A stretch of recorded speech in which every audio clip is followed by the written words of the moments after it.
International agreements play a crucial role in shaping global relations, but understanding their nuances can be tricky. What types of international agreements exist? Which ones are binding, and what implications do they carry? Let's dive into the key distinctions. The two main types of international agreements include political frameworks, declarations, and other non-binding instruments, and legally binding treaties such as conventions. Let's start with non-binding instruments.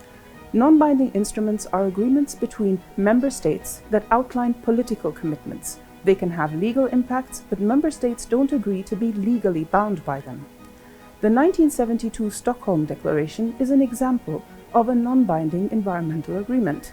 It was adopted at the first Global Conference on the Environment and led to the creation of the United Nations Environment Programme.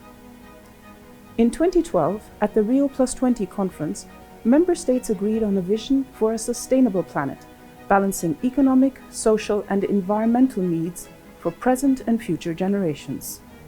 Although there are no legal penalties for not meeting the targets in these agreements, member states have made political commitments to achieve the goals and avoid actions that go against the purposes of the agreements.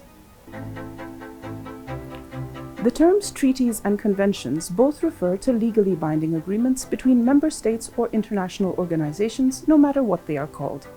As the legal global environmental authority, UNEP administers numerous legally binding multilateral agreements.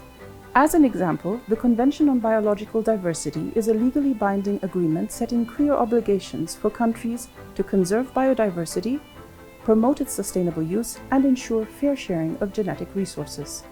For an agreement to be considered a treaty or a convention, it must meet certain criteria. It must be legally binding, it must be an agreement reached between member states or organizations with the authority to make treaties, it must follow international law, and it must be in writing. Signing the agreement indicates support and intention to ratify, but it does not make the treaty or the agreement legally binding. A convention or treaty becomes legally binding for a member state only when that member state ratifies it.